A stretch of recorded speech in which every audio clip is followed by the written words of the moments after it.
Welcome back to Breakup Cheater, where every story starts with a whisper and ends with a shiver. Get comfortable if you can, and don't forget to subscribe so you don't miss the next nightfall. The bench outside Mercy General. I sat on a weathered wooden bench outside Mercy General Hospital, my fingers laced so tightly together that my knuckles were bone white. The spring air was gentle, carrying the faint perfume of blooming dogwoods, but none of it reached me. The sunlight danced on the hospital's mirrored windows, but inside me, everything was gray.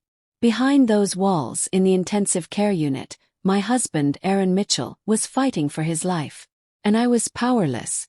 People walked past, chatting about dinner plans or the weather, light, everyday conversations that used to belong to me too. But I wasn't part of that world anymore. My entire existence had narrowed to a hospital room, a clipboard full of medical charts, and the relentless beeping of machines that kept Aaron alive.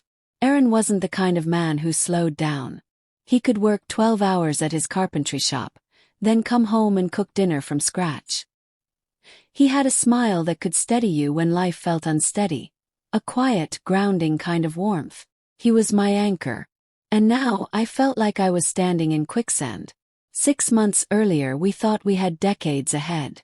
We talked about buying a bigger house, finally taking that road trip to the West Coast, maybe even getting a dog.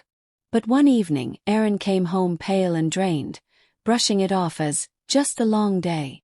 The fatigue didn't pass. Deepened. Bruises began to appear on his skin without explanation. Nights came when he would wake, gasping for air. Then came the diagnosis. Plastic anemia. His own body was destroying his bone marrow, shutting down the very factory that produced his blood. The only real chance of survival was a bone marrow transplant. But without close relatives, finding a donor in time was almost impossible. And Aaron had no family. None that he knew of. That afternoon his doctor pulled me aside. His voice was careful, almost apologetic. "Maya, we're running out of options. If we don't find a donor soon." He didn't need to finish. Understood. That night I sat in the hospital courtyard, the scent of damp earth in the air, trying to breathe. That's when I overheard it. 2 hospital staff members talking casually on their break. "You know that guy in ICU, Mitchell?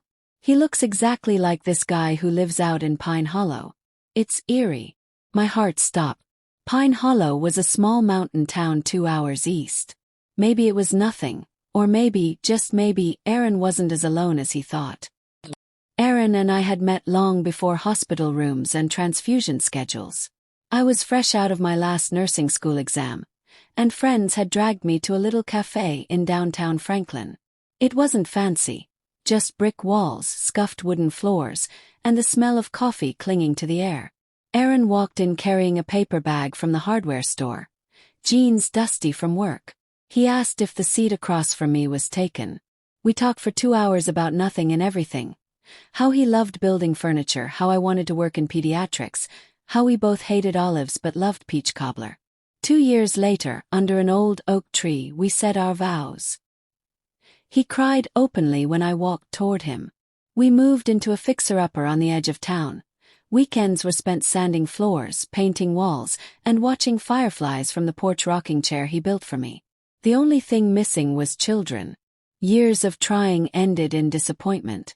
My body didn't cooperate, and IVF failed us twice. But Aaron never blamed me. When I told him he deserved a wife who could give him a family, he said, "Maya, I didn't marry you for kids. I married you for you. You're my family." That was who Aaron was. Steadfast, patient, and full of quiet love. The morning after I overheard that conversation about Pine Hollow, I took emergency leave from the hospital. I packed a bag and set out with nothing but a photograph of Aaron and a thread of hope. Pine Hollow was all winding roads and fields of wildflowers, the kind of place where strangers still waved at passing cars. I stopped at the general store and showed the photo to the man at the counter. His eyes widened. "You're talking about Luke Harding. Lives off County Road 6, out by the cornfields." When I reached the Harding property, rain was falling in a soft mist. The house was weathered but solid, with a creaking porch swing. My pulse thundered in my ears as I climbed the steps and knocked. The man who opened the door had Aaron's eyes. The same piercing blue. The same shape. I showed him the photo. "This is my husband, Aaron Mitchell. People say you look like him." He stared at it for a long time, his expression shifting from confusion to something heavier. Finally he said quietly, I think he might be my brother." Luke told me his mother had given a baby boy up for adoption when he was a child. He had never known what became of him. Now here I was, telling him that baby was my husband, and that Aaron was dying without a transplant. Luke didn't hesitate. "I'll do it. If there's a chance I can save him, I'm in. No question." We drove back to the hospital that night in separate cars, headlights cutting through the rain. When Luke walked into Aaron's hospital room, my husband froze. It was like looking into a mirror that had lived a different life. "I think I'm your brother," Luke said, his voice thick. Aaron's eyes filled instantly. "My brother." They clasped hands, two men who had been strangers that morning, bound now by blood and a fragile, desperate hope. The transplant testing was rushed. Days later, the hematologist walked into the waiting room with a smile that told me everything before he even spoke. Luke was a perfect match. The match that changed everything. The relief that surged through me when the hematologist said perfect match was so intense, I thought my knees might give out. After months of bracing for the worst, there was finally a thread of light cutting through the darkness. Aaron's health had declined so sharply that the doctors wanted to move fast. Every day without new marrow was another day his body was failing him. Luke didn't blink. He signed the consent forms without hesitation, his hands steady even as mine shook. "He's my brother," Luke told the nurse. "We've already lost enough years not knowing each other. I'm not about to lose him now." The night before the procedure, the three of us sat in Aaron's hospital room. Rain pattered softly against the window. The fluorescent lights hummed above us, and the air smelled faintly of antiseptic and the warm broth from Aaron's untouched dinner tray. Aaron looked between us, still pale, still fragile, but with a light in his eyes I hadn't seen in months.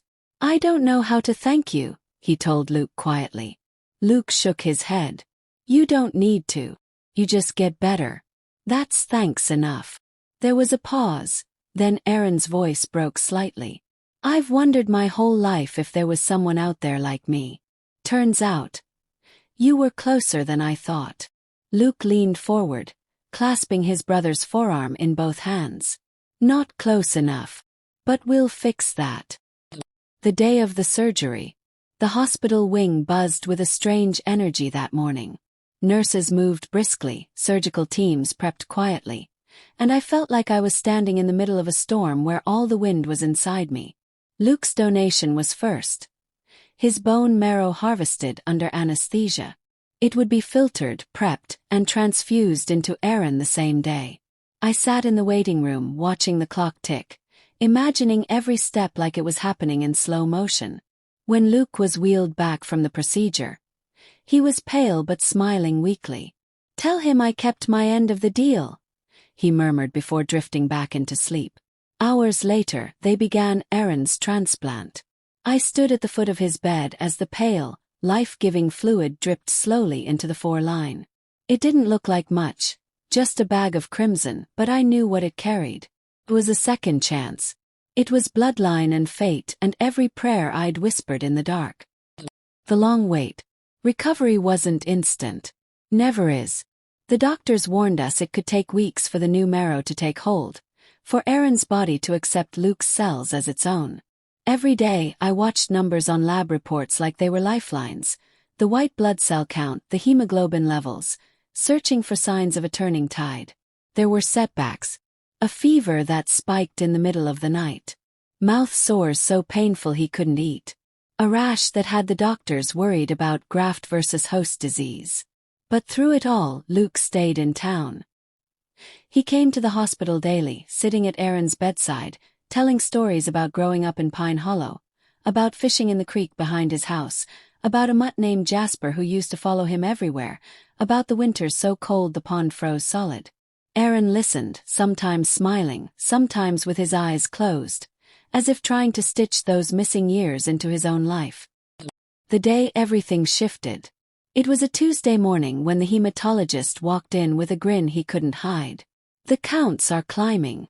His body's producing healthy cells. The transplant is working. I think I cried harder in that moment than I had during the worst days.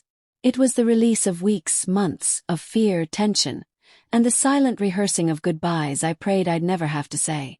Aaron squeezed my hand. His voice still weak but steady. Told you we'd get through this.